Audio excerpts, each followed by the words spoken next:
귀한 말씀으로 은혜 주실 때 여러분 아주 유익한 시간이 되시기를 간절히 소망합니다. 다시 한번 인사드리겠습니다. 성전에 오신 여러분들을 진심으로 환영합니다. 우리 서로 옆에 계신 분들과 서로 인사를 좀 나눠볼까요? 참 잘 오셨습니다. 감사합니다.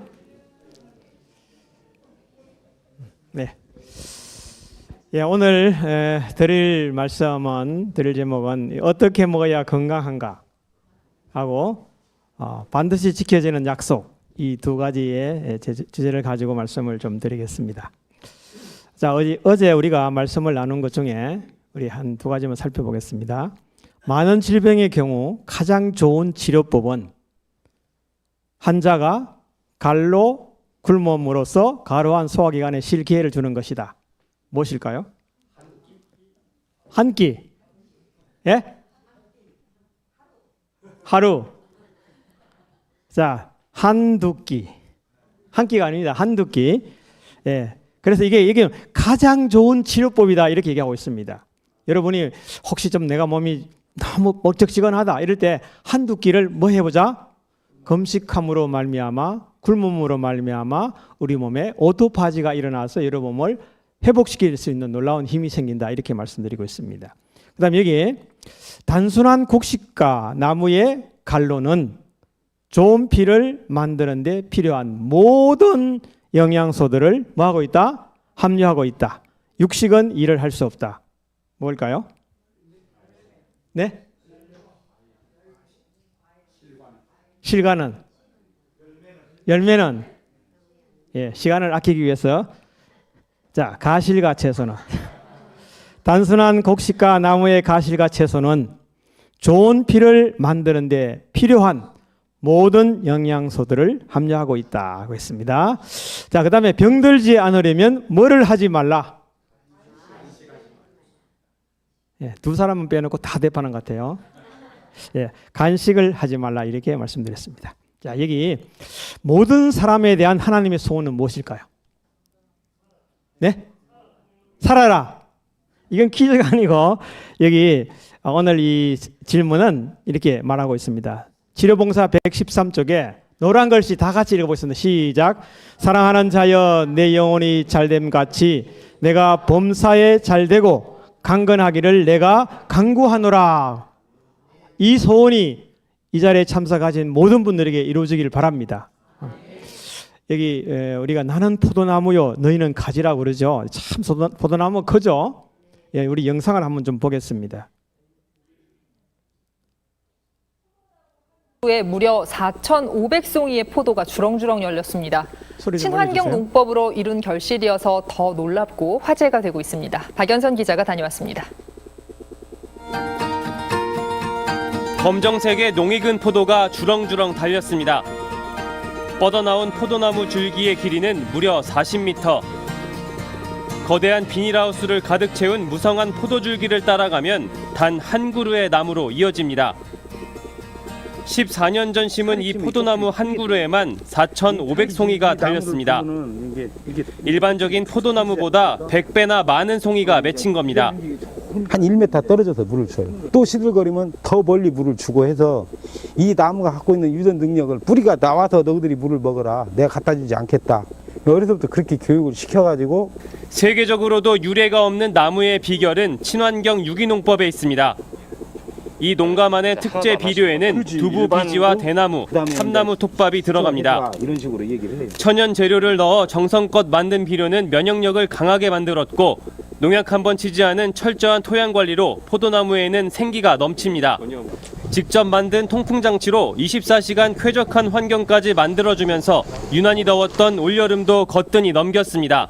이렇게 한 그루에서 4,500송이가 달리게 되는 그 기본 바탕에는 토양부터 살리는 친환경의 어떤 원칙들을 고수했기 때문에 이 농장이 보유한 20여 그루의 포도나무는 모두 1,000송이가 넘는 포도가 달려 있습니다.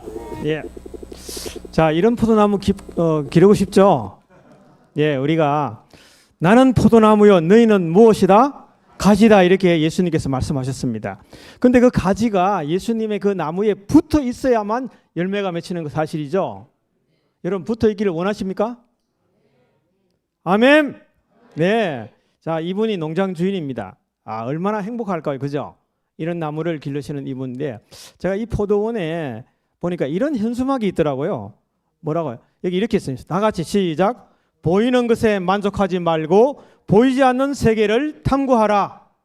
여러분 보이는 게 전부입니까? 보이지 않는 것이 더 많습니까? 그래서 우리가 알고 있는 것은 아주 태평양 바다에 물 한 방울밖에도 지나지 않습니다. 사실은요. 자, 더 많은 정말 영적인 세계를 여러분 탐구하는 시간이 됐으면 좋겠습니다. 근데 그 옆에 이런 현수막이 있어요. 자, 다 같이 시작. 하고자 하는 사람은 방법을 찾고 하기 싫은 사람은 구실을 찾는다는 것입니다. 진리가 명백하게 제시되는데도 불구하고 요리조리 빠져나갈 길을 찾는다 이겁니다. 만약에 저는 이런 얘기 들었습니다. 제가 천주 교인일 때 내가 따라다니는 사람이 간첩이라면 내일 모레 돌아서야 되나요? 오늘 지금 당장 돌아서야 되나요? 안다면 그 사람이 나를 멸망의 길로 인도한다면 지금 당장 돌아서야 되는 것입니다. 그것이 진리를 듣는 사람들의 결심인 것입니다. 맞죠? 예, 우리는 주님이 가라 하면 가고 서라 하면 서고 순종하라면 순종하는 그런 안에 결단이 바로 위대한 선택, 영광스러운 보상이 보장될 것입니다. 아멘. 저희 어머니가 38살에 혼자 되셨어요. 제가 7살 때 아버지를 잃었는데 거의 60년의 세월 동안 담배를 피웠습니다. 그런데 재림 성도가 되고 그날부로 담배를 딱 끊으시는 거예요. 그게 보통 결단 아니죠? 내 힘으로 할 수 없지만 예수 그리스도 안에서 할 수 있다는 것입니다. 우리는 우리의 보장을 누가 책임지느냐? 예수님이 책임지는 것입니다.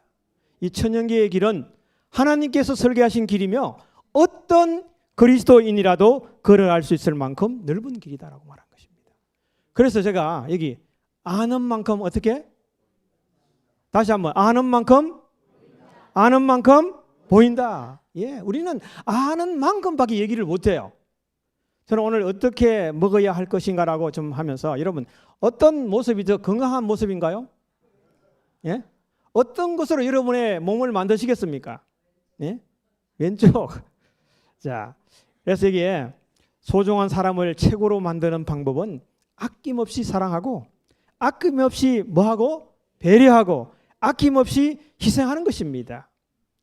제가 이 건강 강의를 준비하면서 함께 나눌 영상이 있어서 좀 한 번 보겠습니다. 버려지는 이 플라스틱은 버려지면 결국 돌아서 작은 조각이 된 상태로 우리 몸으로 들어오게 됩니다. 이 미세 플라스틱이 우리 뇌에 어떤 영향을 미치는지 연구 결과가 하나 나왔는데요. 중요한 역할을 하는 세포들이 제 역할을 못하도록 만든다는 겁니다. 박상욱 기자입니다. 하루를 보내는 사이 플라스틱을 끊임없이 손에 쥐게 됩니다. 일상생활뿐이 아닙니다. 바다에서 물고기를 잡을 때에도 플라스틱은 곳곳에서 쓰입니다. 이 과정에서 버려진 플라스틱은 잘게 쪼개집니다. 눈으로 보기 힘들 만큼 작은 알갱이 미세 플라스틱이 되고 먹이 사슬을 따라 다시 우리 인간에게 돌아옵니다. 그런데 돌아올 땐 손이 아니라 입으로 들어옵니다. 대구 경북 과학기술원 연구팀은 실험쥐의 입에 머리카락 50분의 1의 두께인 2마이크로미터 크기의 미세 플라스틱을 넣었습니다. 위장이나 신장 등 소화기관은 물론 뇌에도 쌓였습니다. 위험한 물질이 뇌 안으로 들어오게 하지 못하는 혈액-뇌 장벽도 뚫었습니다. 단순히 뇌에 축적되는 것 이상의 문제도 있었습니다. 우리 뇌에는 미세 악교세포라는 게 있습니다. 외부에서 들어온 나쁜 물질을 분해해 뇌의 건강을 지켜줍니다. 그런데 미세 플라스틱이 미세 악교세포를 죽이는 것으로 확인됐습니다. 뇌에선 남아있는 미세 플라스틱뿐 아니라 죽은 미세 악교세포를 분해하기 위해 또 다른 미세 악교세포를 동원하지만 능력은 현저하게 떨어질 수밖에 없습니다. 연구팀은 뇌 안에서 세포를 죽일 수 있는 신경 독성 물질로 작용할 수 있다고 설명했습니다. 미세 플라스틱이 어떤 영향을 끼치는지 구체적인 연구가 부족한 상황에서 대응 기술을 만드는 데 중요한 계기가 될 것으로 보입니다.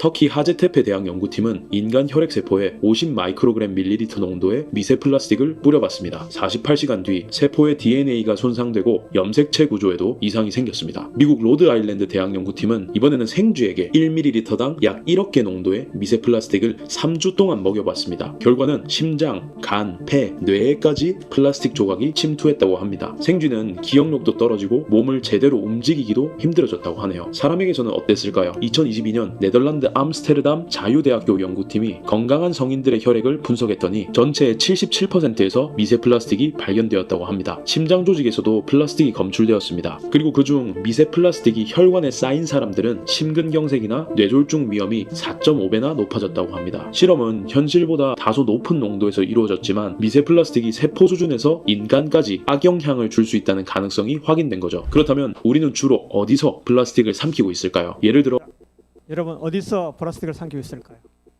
첫째는 여러분의 가정에 플라스틱 제품을 사용하지 않는 것입니다.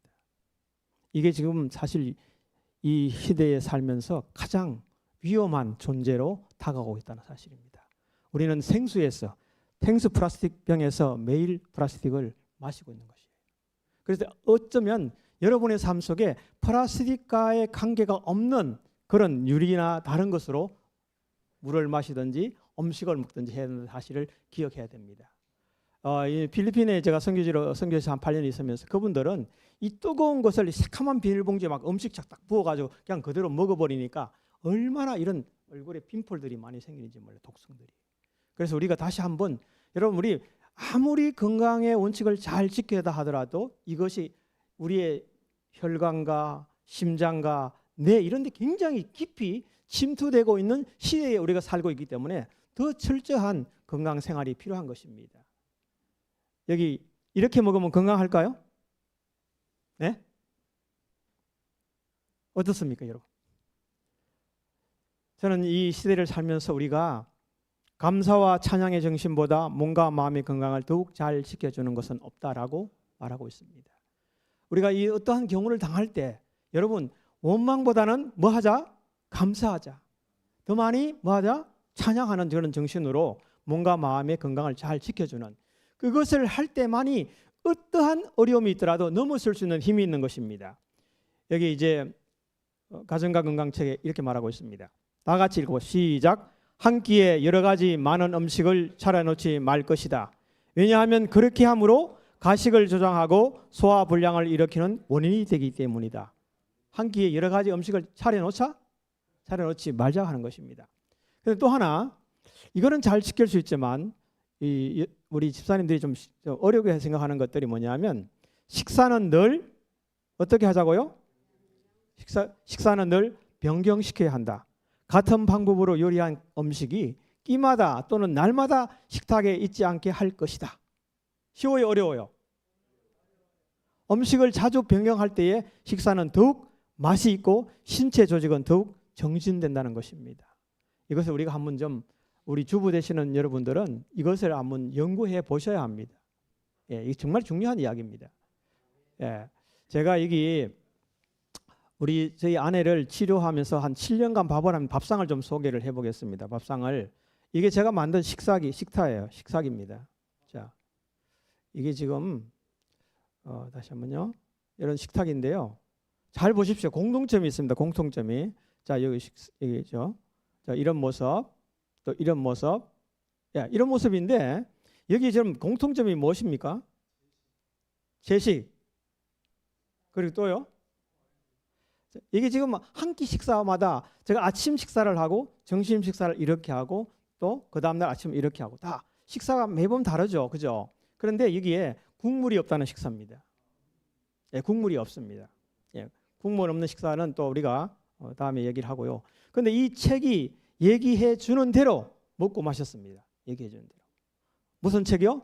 좋은 음식 올바른 식사. 이 책대로 먹고 마셨을 때 이렇게 되더라는 것입니다. 여기 제가 이제 제 카카오 스토리에 100% 남편이 만드는 건강 밥상, 감홍시로 만드는 과일 사라다, 양배추 볶음, 당근채 볶음, 호박나물, 도라지 볶음 이렇게 해서 그 반찬 사진 제가 매일매일 이걸 해서 올렸습니다. 자, 남편이 만드는 정말 100% 암 투명 음식입니다. 이게 9월에 기후가 서늘하고 풍년을 맞는 한검의 계절입니다. 감사만 넘치는 매일입니다. 중생들의 소원을 만족해 하시는 주님이 계시기에 주님의 소명을 위해 사명을 가지고 전선으로 나갑니다. 100% 남편이 만드는 아내를 위한 오늘의 건강식단 이렇게 썼어요. 자, 많은 사람들이 어떻게 그렇게 할 수 있느냐고. 저는 아침에 식사 요리를 하면 그것이 점심에 절대 먹지 않습니다. 이렇게 7년 동안 했을 때 저희 아내가 췌장암 3기에서 완치가 됐다는 사실입니다. 자, 여러분, 이것은 기도만이 이루어질 수 있는 일입니다. 하나님께서 그 영혼을 천하보다 귀하게 여기기 때문에 저에게 그런 마음을 주셨고 저에게 그런 글을 읽으면서 그것을 실천할 힘을 주신 것입니다. 그러나 때때로 정말로 눈물로 기도 많이 했습니다. 정말 이 밥상을 차리면서도 하나님 어떻게 하는, 저는 요리책을 한 번도 보지 않고 좋은 음식 올바른 식사라는 책만 보고 요리를 했어요. 그러니까 요리가 되더라고요. 정말 맛있게 먹었습니다. 그런데 여기는 없지만 저는 이런 일을 꼭 제안했습니다. 다른 책에 보면 음식을 먹고 반드시 가벼운 산보를 하라. 전 그 운동을 뭐냐면 기가 막힌 운동이라고 그럽니다. 식사를 하고 나면 반드시 설거지 뒷전 저희 아내를 데리고 산책을 했습니다. 아침에도 하고 점심에도 하고 눈이 와도 하고 비가 와도 했습니다. 이게 정말 우리 가르침대로 실천하는 것이 바로 답입니다. 알면 뭐해? 실천이 답인 것입니다. 네, 그렇게 하면 우리가 아는 것은 뭐 하자? 실천하자. 그래서 제가 여기 와서도 점심을 먹고 나면 산보를 했어요. 꼭 매일 여기 한 바퀴 산보를 딱 하고. 여러분 아주 많이 안 걸려. 한 5분 이래 10분 미만에 산보를 할 수 있습니다. 식사를 하고 나면. 그렇게 이건 무슨 운동이라고요? 기가 막힌 운동을 실천해 봅시다. 여러분이 건강 강의를 듣는 것은 여러분의 건강이 좀 더 정진되는 그런 소원인 것입니다. 그냥 지식을 얻으려면 안 해도 돼요. 지식을 얻으려면. 지식보다 더 중요한 것은 실천의 사실을 해야 됩니다. 그래서 이 건강 생활의 개념들을 바꾸셔야 돼요. 자, 여기 보면 우리가 뉴트리션, 유스타트 N이 뉴트리션인데요. 이 영양이라고 분석하고 있지만 여기에 우리는 이것을 음식이라고 번역해야 맞습니다. 이 생활개혁은 근본적으로 현대인들이 내 속에 깊이 자리 잡고 있는 진화 사상에서 비롯되기 때문에 이것이 꼭 획득과 섭취만 해야만 건강을 유지할 수 있는 것을 생각하고 있는 것입니다. 그게 아닙니다. 우리가 마태복음 6장 25절에 보면 예수께서 목숨을 위하여 무엇을 먹을까? 무엇을 마실까? 몸을 위하여 무엇을 입을까? 염려하지 말라. 목숨이 음식보다 중하지 아니하며 몸이 의복보다 중하지 아니하냐라고 말하고 있는 것입니다. 하나님께서 아실까요? 모를까요? 알고 계십니다. 그래서 사람이 다시요. 잠시만요. 여기서 목숨이 음식보다 중하지 아니하는 뜻을 영문으로 확인하면 is not the life more than the food 이렇게 얘기하고 있거든요. 즉 산다는 것은 음식 먹는 것이 전부가 아니라는 의미인 것입니다. 예? 그러면 여기서 제시하신 삶의 가장 중요한 목표는 바로 이것입니다. 다 같이 시작. 사람이 떡으로만 살 것이 아니요 하나님의 입으로 나오는 모든 말씀으로 살 것이라 라는 것입니다. 이것을 그러니까 우리의 건강은 먹는 음식으로만 되는 것입니까? 아니고 하나님의 입으로 나오는 모든 말씀으로 된다는 사실을 기억하면 좋겠습니다. 예. 자, 여기 제가 만든 식탁들이 많이 있지만 많이 보여주면 하니까 아주 단순하면서도 여기 보면요. 여기 단순히 식욕을 만족시키기 위하여 먹는 것은 잘못이다. 그러나 음식의 질이나 음식을 조리하는 방법에 대하여 무관심해서는 안 된다. 먹는 음식이 맛이 없을 것 같으면 신체는 영양분을 잘 섭취하지 못하게 될 것이다. 음식물은 주의 깊이 선택되고 지혜롭게 기술적으로 조리되어야 한다고 말하고 있습니다. 그래서 이게 음식은 천천히 그리고 잘 씹어서 먹어야 한다. 이는 침이 음식과 알맞게 섞여서 소화액이 작용할 수 있게 하는데 필요하기 때문이다. 위는 뇌와 밀접한 관계가 있다. 그러므로 위가 병들면 약화된 소화기관을 돕기 위하여 뇌에서 신경의 힘을 끌어간다. 이러한 요구를 자주 받게 되면 뇌는 충혈이 된다. 뇌를 끊임없이 사용하고 육체적 노동이 부족할 때는 평범한 음식물이라도 많이 먹어야 한다. 예. 그 다음에 식사 시간에는 근심과 걱정스러운 생각을 어떻게 하고 던져버리고 바쁘게 서둘지 말며 도리어 그대의 마음이 하나님의 모든 축복에 대하여 그분께 감사하는 정신으로 충만케 하여 천천히 즐겁게 먹어라. 그렇게 드십시다. 예. 그 다음에 살아있는 기계를 돌보지 못하는 것은 창조주께 대한 모욕이다. 거룩하게 제정된 법칙이 있는데 만일 준수되기만 한다면 질병과 요절에서 인간을 지켜줄 것이다. 라고. 이게 아까 우리는 어제 이 많은 질병의 경우 제선의 법은 2, 3일간 과일만 먹음으로써 많은 경우에 있어서 정신노동자들이 고통에서 크게 경감될 것이다 라고 말하고 있는 것입니다. 그 다음에 여기 또 이렇게 말하고 있습니다. 위장에다 관심을 덜 두면 덜 둘수록 보다 더 유익하다. 만일 음식이 그대를 해하지는 않을까 하고 계속 염려하면 확실히 그것은 그대에게 손해를 입힐 것이다. 음식 먹을 때 이거 음식 먹으면 또 체할 것 같아. 이러면 음식 체합니다. 그럼 뭐라고 기도하면 좋을까요? 나는 이 음식을 정말 소화 잘 되고 하나님이 주셨으니까 감사하는 마음으로 먹는 것입니다. 그대의 염려를 잊어버리라. 즐거운 어떤 것을 생각하라고 말하고 있는 것입니다. 그래서 이 꼭꼭 씹어 먹습니까, 여러분? 예? 천천히 꼭꼭 씹어 먹자라고 말하는데 이게 이렇게 말하고 있어요. 음식에서 얻는 유익은 먹는 음식의 양에 달려 있다기보다는 오히려 철저히 소화된 음식에 달려 있으며 입맛의 만족은 삼킨 음식의 양에 있지 않고 음식이 입에 머무르는 어디에? 시간에 달려 있다는 사실을 기억하시면서 우리 여러분 음식을 너무 많이 먹으라 하는 것보다 입안에서 오래오래 씹어 먹자는 사실을 말씀드리고 싶습니다. 음식 밥 좀 씹어 드시겠습니까? 제가 보니까요. 음식 안 씹는 사람은 사람을 씹어요. 이게 여러분 자세히 살펴보십시오. 음식 꼭꼭 잘 씹는 사람은 사람을 절대 씹지 않습니다. 예. 우리가 사람을 씹지 않기 위해서 음식을 잘 씹는 여러분이 됐으면 좋겠습니다. 이 대한민국의 평균 식사 시간이 5분 미만이 8.5%입니다. 5분에서 10분이 44.9%, 10분에서 15분이 36.2%, 15분 이상이 10.8%입니다. 여러분 어디에 속하십니까? 만약에 속 쓰리고 위궤양이 많이 있는 여러분들은 어쩌면 모두가 15분 미만입니다. 15분 미만에 빨리 식사를 하시는 분이 다 위염에 걸린다는 통계가 있습니다. 여기 지금 이게 무엇이죠? 손은 위장이 몇 개예요? 3개?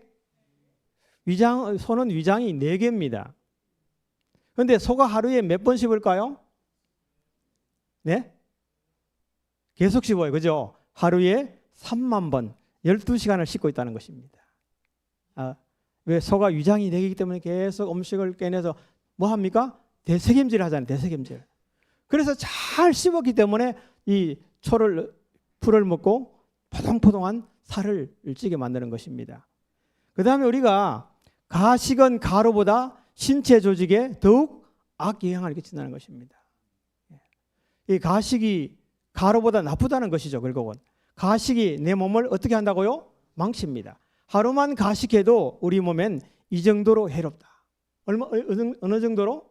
죽을 만큼 해롭습니다. 여러분. 사실은.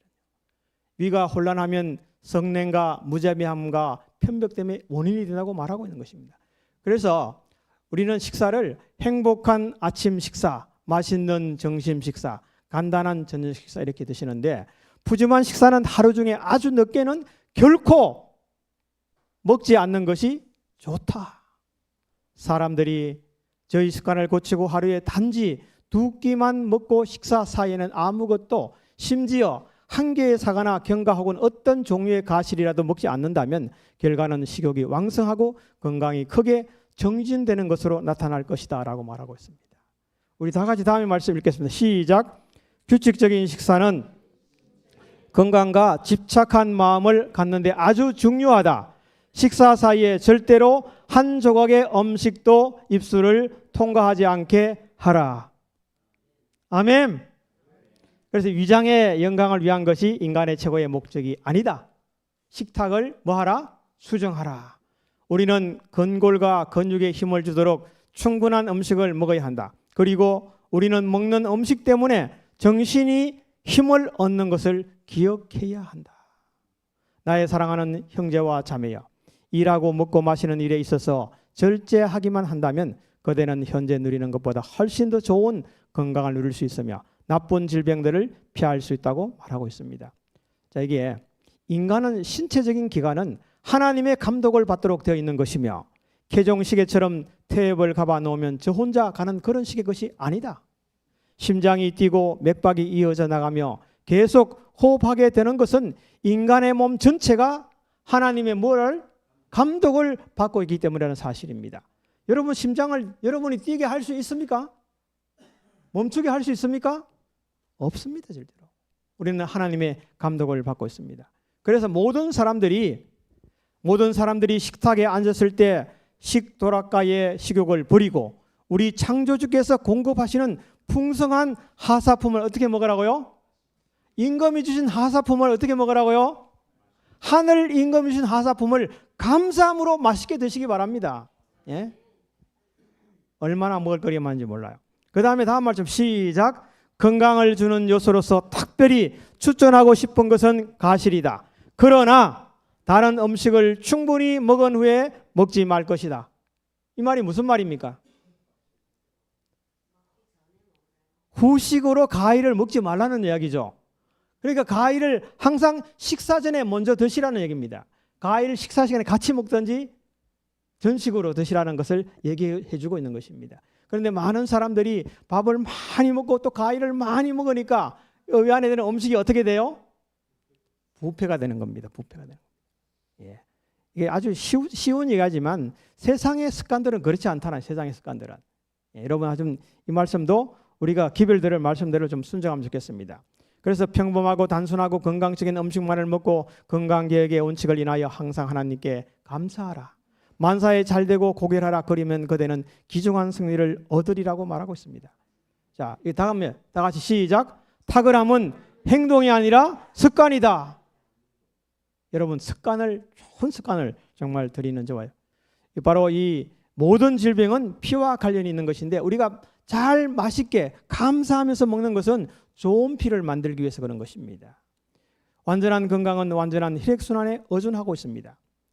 피를 더럽히는 요인은 나쁜 음식, 나쁜 공기, 나쁜 생각인 것입니다. 이렇게 우리가 더욱 건강한 저와 여러분이 되기를 바라며 어떻게 먹어야 건강할지 여러분이 다시 한번 하나님 앞에 기도하면서 감사한 식탁 그렇게 되시길 바랍니다. 아멘. 오늘 찾아야 하는 진리, 나누고 싶은 행복, 세 번째 반드시 지키는 약속입니다. 여러분 약속 잘 지키신가요? 네? 약속을 못 지키는 이유는 무엇입니까? 첫 번째 능력의 한계가 있기 때문에, 두 번째 시간의 제약을 받기 때문에, 세 번째 기회를 상실하기 때문에 그런 것입니다. 반드시 지키는 약속은 우리 하나님 이렇게 말하고 있습니다. 하나님의 약속은 얼마든지 그리스도 안에서 뭐가 된다고요? 예가 되니 그런즉 그로 말미암아 우리가 아멘하여 하나님께 영광을 돌리게 되느니라. 예습니다. 그리스도께서는 아무리 많은 하나님의 약속일지라도 모두 다 실천하고 완성하십니다. 우리가 그분의 신실하심을 모든 사람에게 알리고 그분의 이름을 찬양하는 것도 바로 그 때문입니다. 하나님의 약속을 실천하고 완성하시는 예수님이 우리에게 계십니다. 능력의 한계가 없는 예수님이십니다. 이는 한 아기가 우리에게서 낳고 한 아들을 우리에게 주신 바 되었는데 그의 어깨에는 정사를 메었고 그 이름은 기묘자라 묘사라 전능하신 하나님이라 영존하신 아버지라 평강의 왕이라 할 것입니다. 시간의 제약을 받지 않으시는 예수님이십니다. 예수는 영원히 계심으로 그 제사장 직분도 갈리지 아니하니라. 나는 알파와 오메가요 처음과 마지막이요 시작과 마침이라고 말씀하고 계십니다. 다음에 기회를 잃어버리지 않는 예수님. 소녀야 일어나라. 청년아 일어나라. 나사로야 나오라. 이렇게 하니까 일어났습니까? 안 일어났습니까? 일어났습니다. 하나님의 말씀의 약속인 것입니다. 그래서 성경은 약속으로 가득한 인생 사용 설명서인 것입니다. 맞습니까? 네. 인생 사용 설명서가 뭐라고요? 성경입니다. 성경. 첫 번째, 하나님이 이렇게 약속하고 있습니다. 사랑한다. 맞습니까? 하나님 여러분 사랑하십니까? 야, 여기 스바냐 3장 17절에 다 같이 시작. 너희 하나님 여호와가 너희 가운데 계시니 그는 구원을 베푸실 전능자시라. 그가 너로 말미암아 기쁨을 이기지 못하며 너를 잠잠히 사랑하시며 너로 말미암아 즐거이 부르며 기뻐하시리라. 약속을 지키시는 예수님이십니다. 맞습니까? 언제 지켰습니까? 예수님은 여기 이렇게 로마서 5장 8절에 우리가 아직 죄인 되었을 때 그리스도께서 우리를 위하여 뭐 하심으로? 죽으심으로 하나님께서 우리에게 대한 자기의 사랑을 어떻게 했다고요? 확정하셨습니다. 무엇으로? 십자가의 사랑으로 확정하셨습니다. 나를 위해서 누구가 돌아가셨다고요? 예수님이 돌아가신 것입니다. 제가 여기 한일 병합 조약 1910년에 한 여기에 이렇게 되어 있습니다. 제1조에 한국 황제 폐하는 한국 전부에 관한 일체 통치권을 완전히 또 영구히 일본국 황제 폐하에게 양려한다. 이게 무슨 말입니까? 한 사람이 서명했는데 한일 합병 조약에 우리가 법적인 효력이 된 것이잖아요. 그죠? 국민들이 이 역경은 정치적인 억압, 대한제국의 주권이 완전히 뭐 됐어요?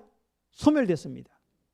한 사람의 사인으로 말미암아 일본 총독부가 통치민족운동의 언론 집회 자유를 철저히 제한했고 경제적인 수탈로 토지 사업이 한국 농민들의 토지가 일본인 동양척 회사에 넘어가게 되었습니다. 농사 지은 거 다 어떻게 해야 돼요? 다 공출에 다 걷어갔어요. 문화와 교육의 탄압, 한국어 대신에 일본 교육을 강요하고 신문 서적 교육기관을 통제하고 한국의 정체성을 없애려는 한국 식민화의 정책이 추진된 것이 바로 한일 합방 조약이었습니다.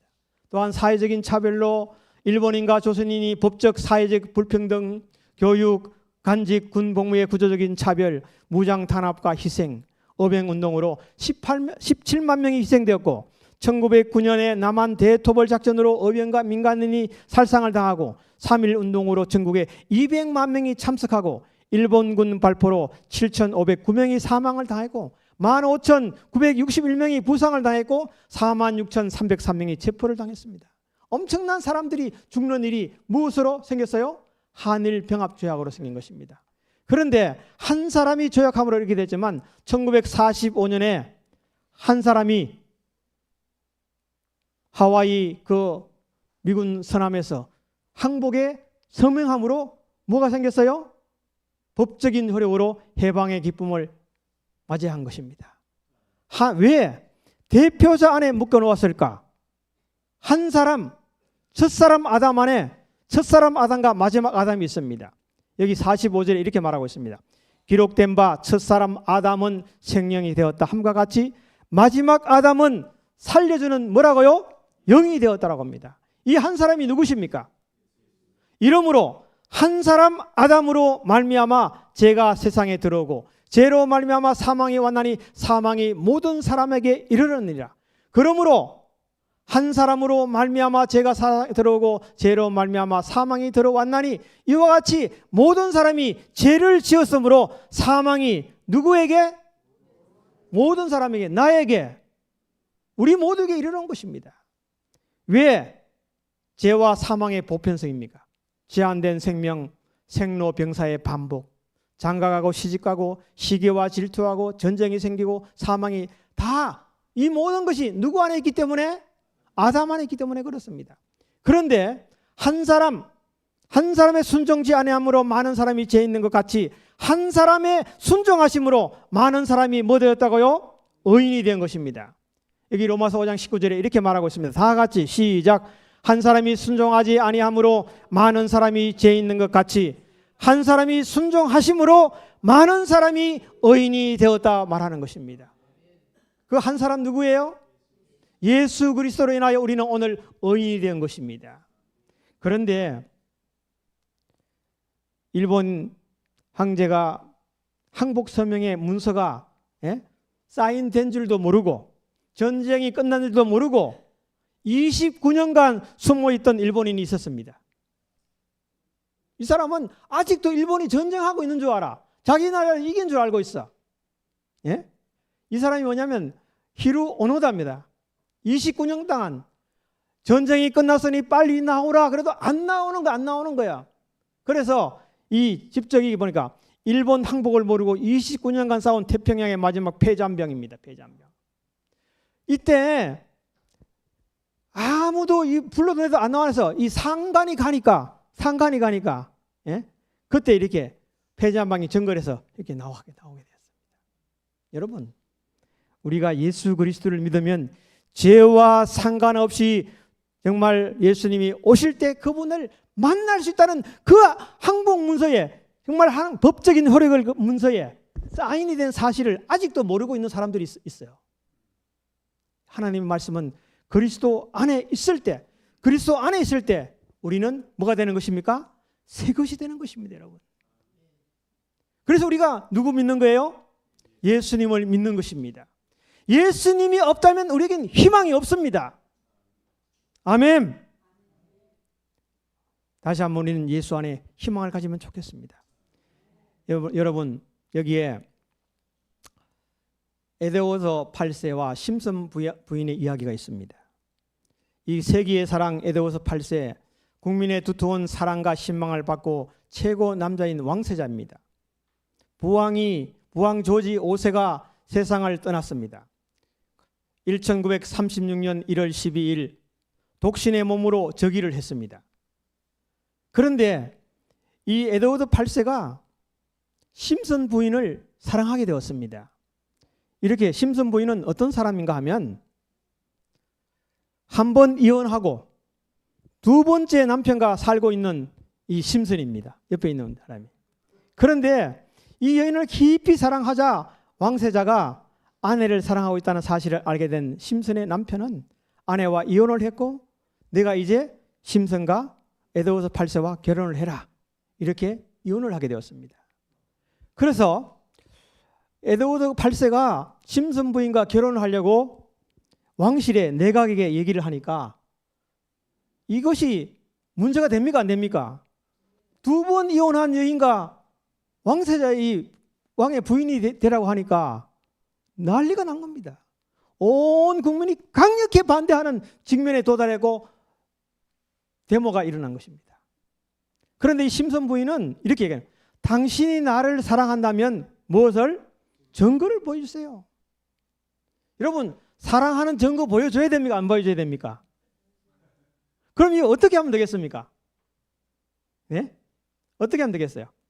거듭된 설득과 요청에도 불구하고 결혼이 받아들이지 않자 사랑을 위하여 영국의 왕위를 버리고 결정하고 왕위에 올랐던 그해 12월 11일 영국이 왕이 된 지 1년도 채 지나지 않았을 때 사랑하는 여인의 도움과 지지 없이는 저로서는 무거운 책임을 이행하기가 불가능하다 하고 왕자리에서 내려오게 되었습니다. 이것은 그 심슨 여인 한 여인을 뭐 하기 위한 표정이에요? 사랑의 증표였던 것입니다. 그래서 왕실의 국민의 철저한 배척을 받은 원조공은 심슨 부인과 함께 프랑스를 떠나서 프랑스로 건너가서 결혼식을 올리고 그곳에서 쓸쓸한 일생을 마친 그런 사랑의 이야기가 있는 것입니다. 여러분, 이 에드워드 8세가 아주 한 여인을 사랑하는 데 있어서는 훌륭합니까? 훌륭하지 않습니까? 아주 훌륭하죠. 정말 이런 하나의 스토리, 러브 스토리, 이게 사실 사랑을 위해 왕의 자리를 포기한 남자 에드워드 8세. 자, 어쩌면 정신 나간 사람입니까? 예? 여러분, 이렇게 우리를 사랑한 한 분이 계십니다. 하나님, 저를 아세요. 제가 얼마나 이 땅에서 어렵고 힘들게 살아가는지 아세요? 제 인생이 얼마나 힘든지 아세요? 저를 사랑하세요. 얼마나 사랑하시는데요. 여러분, 이렇게 우리가 항변할 수도 있습니다. 예수님은 이만큼 내가 너를 사랑한다. 이만큼 내가 너를 사랑한다고 하시는 것입니다. 예수님은 바로 에드워드 8세보다 더 깊이 여러분들을 뭐 하시는 거예요? 사랑하시는 겁니다. 하늘을 버리고 이 땅에 오셨어요. 그뿐만 아니라 누구를 위하여? 나를 위하여. 약속을 지키기 위하여 십자가에 돌아가셨다는 사실입니다. 감사하죠? 너무나 감사합니다. 너무나 감사해서 기쁨이 너무 감격이 넘치는 매일을 저는 살고 있어요, 여러분. 네? 하나님께서 반드시 그리고 우리에게 이런 약속을 하시는 것입니다. 다 같이 시작. 두려워 말라 내가 너와 함께함이라. 놀라지 말라 나는 내 하나님이 됨이라. 내가 너를 굳세게 하리라. 참으로 너를 도와주리라. 참으로 나의 의로운 오른손으로 너를 붙들리라 라고 말하고 있습니다. 일평생 자녀들과 함께 해주고 싶은 것이 부모의 마음입니다. 맞습니까? 그러나 그렇게 할 수 없는 부모는 없습니다. 하지만 하나님은 함께 하시겠다고 약속하셨고 예수님은 그 약속을 성취하시겠다는 사실입니다. 약속을 지키시는 예수님, 함께 하시겠다고 한 약속을 지키셨단 말입니다. 바로 이게 마태복음 1장 23절에 보라 처녀가 뭐하여? 잉태하여 아들을 낳을 것이요 그 이름은 임마누엘이라 하리라 하셨으니, 이를 번역한 적 하나님이 우리와 함께 계신다. 맞습니까? 아멘. 또한 하늘로 올라가시면서 볼지어다 내가 세상 끝날까지 너희와 항상 함께 있으리라고 약속하셨습니다. 함께 하신다는 약속을 예수님이 지키신 것입니다. 지키신 것입니다. 지금 이 자리에도 예수님은 함께 하시고 계십니다, 여러분. 여기 이제 우크라이나 서부에 테르노필에서 발굴된 3,000년 된 부부의 유골입니다. 사망한 상태의 남자와 독곡물을 마신 여자와 함께 매장된 것으로 추정되는데 지금 어떤 모습이에요? 서로 함께 뭐 하는 거예요? 사랑한다는, 죽음에까지도 사랑한다는 그 약속의 유골들이 나온 것입니다. 여기에 이제 또 보면은 이 서찬성 2008년 서찬성 지진에 아들과 함께 죽은 이 엄마, 이를 유골을 딱 이게 다 해보니까 누구 아이를 어떻게 하고 있어요? 안고 있습니다. 이야, 하물며 인간 세상에도 자기의 자녀를 사랑하는 그 열정이 이렇게 걸진데 우리 하나님은 그 무엇으로도 말할 수 없는 사랑이 충만한 것입니다. 여기 2023년 티그리 지진에 죽은 딸을 떠나지 못하는 아버지가 있습니다. 이 딸이 우리 아빠가 나를 구하러 올 거야라고는 그 약속을 지키고 있었는데 딸을 찾다 보니까 이 콘크리트 더미에 이 딸이 있는 것을 받고 이 손을 잡고 있는 것입니다. 그런데 인간으로서는 더 이상 이 아이를 꺼낼 수 있어요, 없어요? 이 자리 현재는 중장비가 와야지, 다 드러내야지 딸을 견뎌낼 수 있는 것입니다. 우리 주님은 함께 하신다는 약속을 지키신 분입니다. 어쩌면 이 아버지도 인간적인 약속을 지키기 위하여 내가 너와 함께 하다는 약속을 지키신 분입니다. 우리 주님은 또한 이런 약속을 하셨습니다. 다시 온다. 예수님 다시 오십니까? 저희 교회 이름이 무엇이죠? 제7일 안식일 예수 재림교회입니다. 이것이 성경에 위대한 두 진리가 이 속에 들어있는 것입니다. 뭐냐면 제7일이 뭐라고요? 안식일이고 예수님이 재림하신다. 이것이 바로 저희 교회 이름인 것입니다, 여러분. 여기에 모든 성경의 핵심적인 진리가 다 들어있는 거예요. 아멘. 예, 그래서 우리는 두려워할 것이 없어요, 사실은요.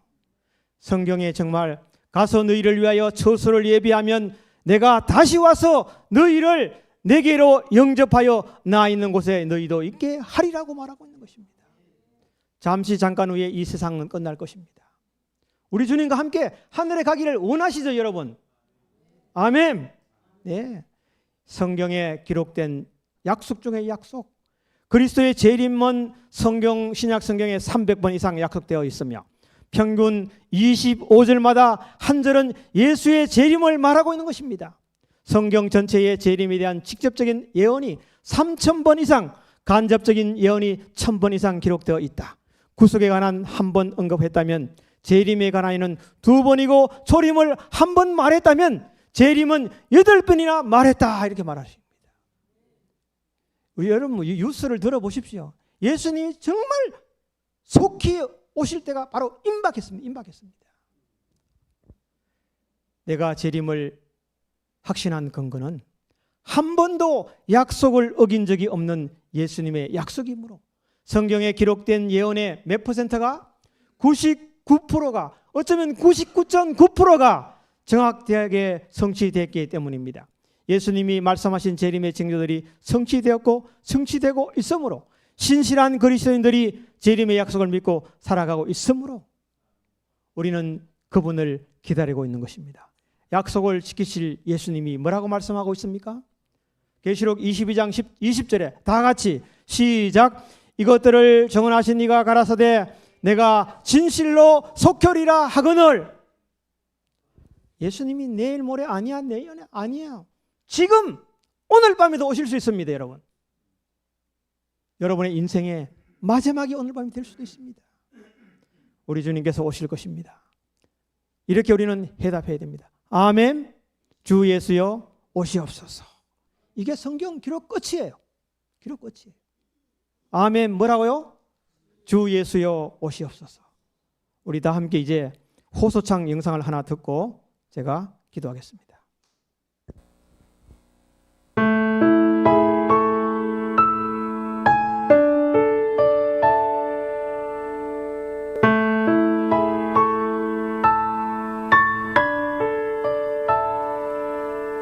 아침해가 누굴 위해 뜨는지 부는 바람은 누굴 위해 부는지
아십니다.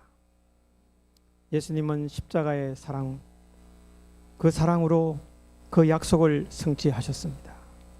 그 사랑을 믿으시고 우리가 주님과 함께 하늘에 함께 가고 싶으신 분은 그 자리에서 일어서시면 좋겠습니다.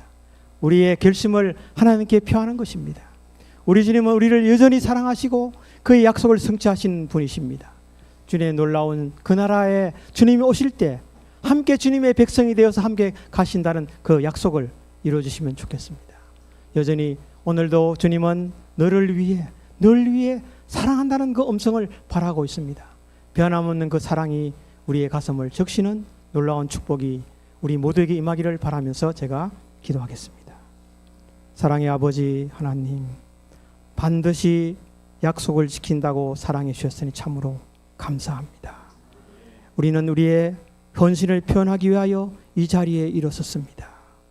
한 분 한 분 이 헌신의 마음들을 보시고 주님이 말씀하신 말씀대로 그 약속대로 살아가기를 결심한 이분들을 받아주시고 주님 오실 때 주의 말씀에 순종하여 착하고 충성된 종아 내가 예비한 나라를 상속받아 한 그때에 우리 다 함께 동참하는 주님의 백성 되도록 이 장막을 축복해 주시옵기를 우리를 사랑하시는 예수님의 이름으로 기도합니다. 아멘.